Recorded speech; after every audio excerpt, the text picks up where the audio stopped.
नमस्कार दोस्तों, मेरा नाम है सुभाष राज और आप सभी देख रहे हैं स्मार्ट स्टडी यूट्यूब चैनल। साथियों, आज है 26 फरवरी 2023 और आज आपका सीआरपीएफ एचसीएम का पेपर हो चुका है। और आज के तीनों शिफ्ट का पेपर जो है, पहले शिफ्ट, दूसरे शिफ्ट और तीसरे शिफ्ट में जो क्वेश्चंस पूछे गए हैं उन सारे क्वेश्चनों को आंसर के साथ देखेंगे। तो सारे क्वेश्चन साथियों ऑथेंटिक और रियल हैं। देखिए, 5-5.5 साल से आपको यूट्यूब पर पढ़ा रहे हैं, आज तक कभी भी जो है कोई भी चीज़ गलत तरीके से या गलत नहीं पढ़ाया है आपको।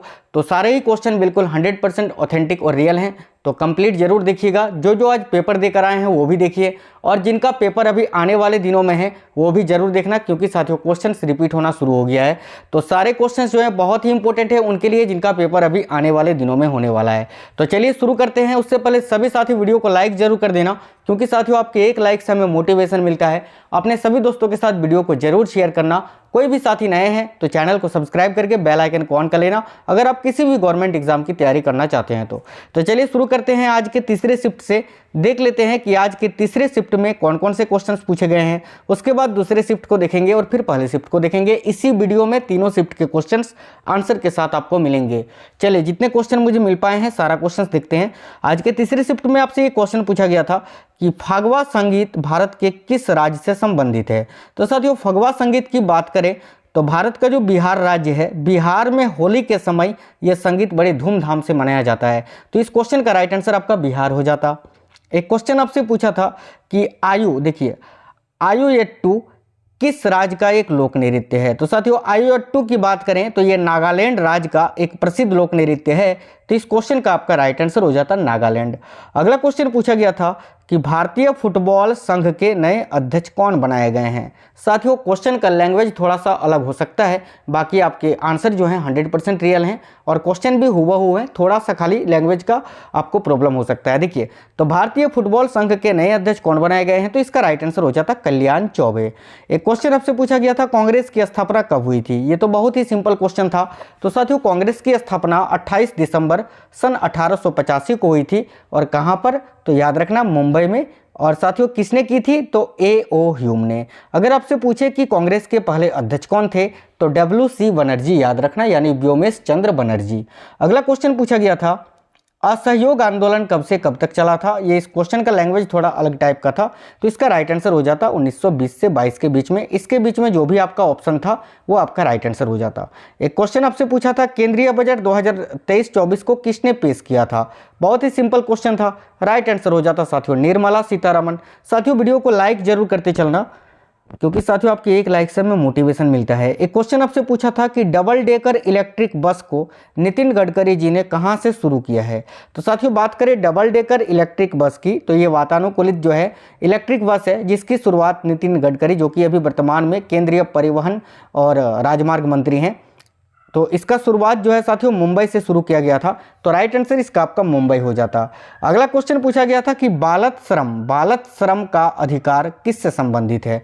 तो देखिए, बालत श्रम का जो अधिकार है वो साथियों शोषण के विरुद्ध अधिकार से संबंधित है, और इसका प्रावधान जो है अनुच्छेद 24 में है। देखिए, अनुच्छेद 23 और 24 जो है ये साथियों शोषण के विरुद्ध अधिकार से संबंधित है। अनुच्छेद 23 जो है इसमें मानव तस्करी के बारे में बताया गया है, और अनुच्छेद 24 जो है इसमें बाल श्रम का निषेध किया गया है, यानी 14 वर्ष से कम आयु के बच्चों को कारखानों पर काम पे नहीं लगाया जा सकता है।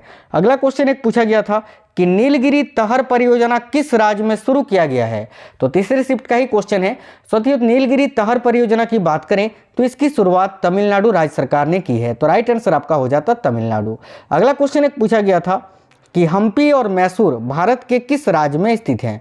तो देखिए, हम्पी और मैसूर की अगर बात करें तो ये साथियों भारत के कर्नाटका राज्य में स्थित हैं। तो कर्नाटका इसका आपका राइट आंसर हो जाता। आपसे एक अज्ञात तत्व के बारे में पूछा था, ऐसा करके था कि जेड अज्ञात तत्व, मतलब कि तत्व का नाम क्या है, जिसको जो है मतलब तत्व का नाम आपसे नहीं पूछा था, अज्ञात तत्व पूछा था जो 120 नंबर पर आता है आवर्त सारणी में, वो किस समूह में रखा गया है। तो अगर आपसे समूह पूछा था तो समूह 2 आपका राइट आंसर हो जाता, और अगर तत्व का नाम पूछा था तो साथियों तत्व का नाम आपका हो जाता अनबिलियम। ठीक है, अब क्या पूछा था ये आप हमें कमेंट बॉक्स में कमेंट करके बता दीजिए। साथियों, बात करें अगर आधुनिक आवर्त सारणी की, तो आधुनिक आवर्त सारणी में कुल जो है 118 तत्व ही ज्ञात हैं, लेकिन ये जो है अज्ञात तत्व है 120 नंबर पर, और वो है आपका नाम उसका है अनबिलियम, याद रखना है। ये एक काल्पनिक रासायनिक तत्व है। ठीक है, चलिए आगे देख लेते हैं। क्वेश्चन आपसे पूछा गया था कि मुद्रास्फीति जो है 5.85 से घटकर वर्तमान में कितना हो गया है, तो इसका राइट आंसर हो जाता साथियों 4.95। देखिए बात करें मुद्रास्फीति 5.85 ये कब का था, तो ये दिसंबर 2022 का था। ठीक है, ये दिसंबर 2000 माफ करना यार, ये नवंबर 2022 में था। ठीक है, नवंबर 2022 में मुद्रास्फीति भारत का 5.85 था और ये घटकर दिसंबर 2022 में 4.95 हो गया था। एक क्वेश्चन आपसे पूछा गया था कि सूडान में शांति स्थापित करने के लिए किस देश की महिला फोर्स को तैनात किया गया था, तो इसका राइट आंसर आपका हो जाता भारतीय महिला। अगला क्वेश्चन पूछा गया था कि राइनो बॉन्ड किसके द्वारा जारी किया गया था, तो देखिएगा राइनो बॉन्ड जो है ये साथियों विश्व बैंक के द्वारा जारी किया गया था, तो राइट आंसर आपका हो जाता विश्व बैंक। आगे एक क्वेश्चन आपसे पूछा था कि 1351 से 1388 तक दिल्ली सल्तनत पर किसका शासन था, तो साथियों बात करें ये जो 1351 से 1388 है, इस शासनकाल तक शासन करने वाले दिल्ली सल्तनत के शासक थे फिरोज शाह तुगलक। तो इस क्वेश्चन का राइट आंसर आपका हो जाता फिरोज शाह तुगलक। यहाँ पर आपको याद रखना है कि तुगलक वंश ने 1320 से 1414 ईस्वी तक शासन किया था। ठीक है, अगला क्वेश्चन एक पूछा था कि सल्तनत काल में निर्मित सबसे पहली मस्जिद का क्या नाम है, तो देखिए सल्तनत काल में जो निर्मित सबसे पहली मस्जिद जो थी उसका नाम था कुव्वत, है ना, कुव्वत उल इस्लाम मस्जिद। और साथियों इसका निर्माण कुतुबुद्दीन ऐबक ने करवाया था। देखिए इसका निर्माण कार्य जो है वो 1155 में शुरू हुआ था, जो कि कंप्लीट हुआ था 1199 में। अगला क्वेश्चन पूछा गया था कि पश्चिम बंगाल में द्वारे राशन योजना कितने दिनों तक चला था, तो साथियों इसका मुझे राइट आंसर तो मिल नहीं पाया है। तो देखिएगा पश्चिम बंगाल में जो द्वारे राशन योजना है इसकी शुरुआत नवंबर 2021 में पश्चिम बंगाल के मुख्यमंत्री जो हैं ममता बनर्जी जी ने की थी। ठीक है, और इसके मुझे ऑप्शन भी नहीं मिल पाए थे, तो इसका ऑप्शन अगर आप लोगों को याद है तो आप लोग कमेंट बॉक्स में कमेंट करके जरूर बता दीजिए। ये भी आज के तीसरे शिफ्ट का ही क्वेश्चन है। चलिए अगला क्वेश्चन देख लेते हैं। क्वेश्चन आपसे पूछा था दूसरे शिफ्ट में कि हिमालय के कारण भारत के किन राज्य में सर्दी नहीं होती है, तो राइट आंसर इसका हो जाता साथियों राजस्थान। अगला क्वेश्चन पूछा गया था 2011 के जनगणना के अनुसार 0 से 6 वर्ष के बच्चों की जनसंख्या का प्रतिशत कितना है, तो इसका राइट आंसर हो जाता साथियों 13.66%, है ना, यानी 13.66%। और अगर संख्या में देखें तो 16.44 करोड़। चलिए अगला क्वेश्चन पूछा था राखी गढ़ी कौन से राज्य में स्थित है, तो साथियों बात करें राखी गढ़ी की तो ये प्रसिद्ध हड़प्पा स्थल है और ये हरियाणा राज्य के हिसार जिले में स्थित है, तो इसका राइट आंसर आपका हो जाता हरियाणा। एक क्वेश्चन आपसे पूछा था कि प्रसिद्ध हड़प्पा कालीन स्थल जो है बनवाली ये किस राज्य में स्थित है, तो देखिएगा ये भी साथियों आपका हरियाणा राज्य में ही स्थित है। याद रखना बनवाली जो है ये भी प्रसिद्ध हड़प्पा कालीन स्थल है और ये भी जो है आपका हरियाणा में ही स्थित है। एक क्वेश्चन आपसे पूछा था दूसरे शिफ्ट में ही कि नीरज चोपड़ा ने डायमंड लीग में कितना मीटर भाला फेंक कर रिकॉर्ड बनाया था, तो साथियों नीरज चोपड़ा जिसको भारत का गोल्डन बॉय कहा जाता है, ठीक है, तो डायमंड लीग जो हुआ था उसमें इन्होंने जो है 89.94 मीटर तक भाला फेंका था, तो इसका आपका राइट आंसर हो जाता 89.94 मीटर।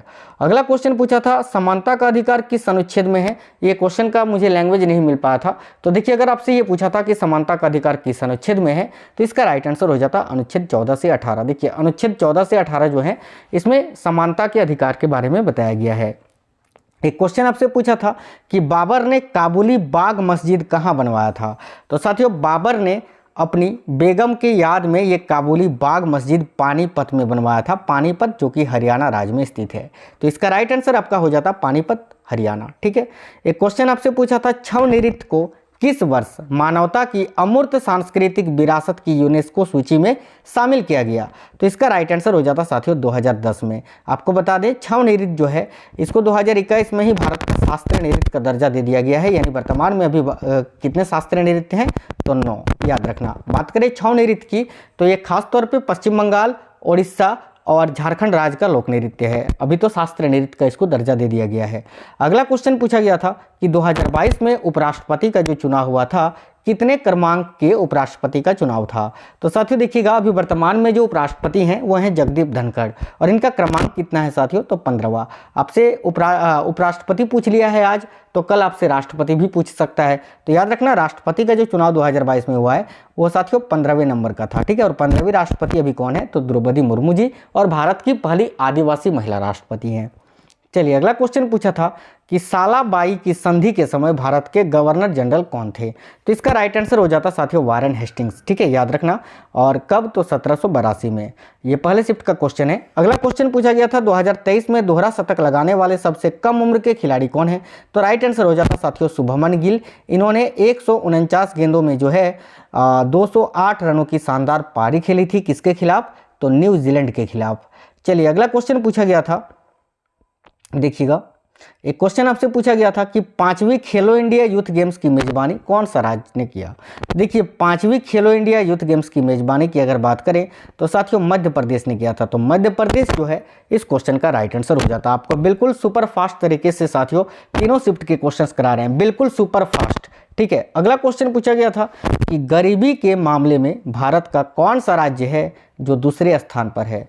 तो साथियों देखिएगा, गरीबी के मामले में भारत का कौन सा राज्य है जो दूसरे स्थान पर है। तो इस क्वेश्चन का राइट आंसर हो जाता साथियों झारखंड। देखिए अगर बात करें गरीबी के मामले में पहले स्थान पर कौन सा राज्य है, तो इसका राइट आंसर हो जाता बिहार। और देखिए दूसरे नंबर पर तो झारखंड आ ही गया, तीसरे नंबर पर याद रखना उत्तर प्रदेश, और चौथे नंबर पर आपका आ जाता है मध्य प्रदेश। चलेगा आगे देख लेते हैं। एक क्वेश्चन आपसे पूछा था पहले शिफ्ट में कि अकबर का राज्याभिषेक कब हुआ था। तो देखिएगा साथियों, अकबर जो कि मुगल शासक हैं, अकबर का राज्याभिषेक कब हुआ था। तो 14 फरवरी 1556 ईस्वी को। यह आपका राइट आंसर हो जाता। एक क्वेश्चन आपसे पूछा था कि भारत की सीमा जो है, भारत देश की सीमा अफगानिस्तान देश से कितना लगता है। तो साथियों देखिए, भारत की सीमा जो है अफगानिस्तान देश के साथ सबसे छोटी सीमा लगती है, याद रखना। और कितना किलोमीटर, तो 106 किलोमीटर। देखिए पाकिस्तान और अफगानिस्तान के बीच, या भारत के और अफगानिस्तान के बीच जो सीमा है उसको बोलते हैं डूरंड रेखा। याद रखना, डूरंड है ना, डूरंड लाइन या तो डूरंड रेखा, आपको याद रखना है। चलिए क्वेश्चन आपसे पूछा था इल्तुतमिश ने, ठीक है, इल्तुतमिश ने जो जीतल का सिक्का चलवाया था, ठीक है, वो किस धातु का बना था। तो साथियों जीतल का जो सिक्का बना था वो देखिए आपका तांबा धातु का बना था, तांबा का। ठीक है, तांबा इस क्वेश्चन का आपका राइट आंसर हो जाता। और एक टंका था, टंका नामक एक सिक्का भी था, और ये टंका जो था ये चांदी का था। ठीक है, ये चांदी का था, और जीतल जो था ये तांबा का था। तो तांबा आपका इसका राइट आंसर हो जाता अगर जीतल पूछा था तो। ठीक है, और टंका पूछा था तो चांदी आपका राइट आंसर हो जाता। चलिए एक क्वेश्चन आपसे पूछा था इनमें से भारत के किस राज्य से कर्क रेखा नहीं गुजरती है। तो देखिए इसका मैंने आपको एक ट्रिक बताया है कि साथियों मित्र पर गमछा झार, ये ट्रिक है जिससे आपको ये उन 8 राज्यों के नाम मिल जाएंगे जिससे होकर भारत में कर्क रेखा गुजरती है। जैसे कि देख लीजिए आप, मी से मिजोरम, त्र से त्रिपुरा, प से पश्चिम बंगाल, र से राजस्थान, ग से गुजरात, म से मध्य प्रदेश, छ से छत्तीसगढ़ और झार से झारखंड। देखिए ये 8 राज्यों के नाम आपको इस ट्रिक से मिल जाएंगे। और साथियों आपका ये 8 राज्यों में से 3 राज्य के नाम थे, एक आपके ऑप्शन में गोवा था, ये आपका राइट आंसर हो जाता। ठीक है, क्योंकि गोवा जो है, गोवा से होकर कर्क रेखा नहीं गुजरती है। चलिएगा अगला क्वेश्चन पूछा गया था कि आवर्त सारणी में क्रोमियम को किस आवर्त में रखा गया है या किस समूह में रखा गया है, ऐसा पूछा था। तो समूह में पूछा था तो समूह 6 में इसको रखा गया है साथियों। देखिए बात करें क्रोमियम की, तो क्रोमियम आवर्त सारणी के समूह 6 का रासायनिक तत्व है। यह कठोर स्टील ग्रे धातु जो एक उच्च पॉलिश लेता है और मिश्र धातुओं में ताकत और संक्षारण प्रतिरोध बढ़ाने के लिए इसका उपयोग किया जाता है।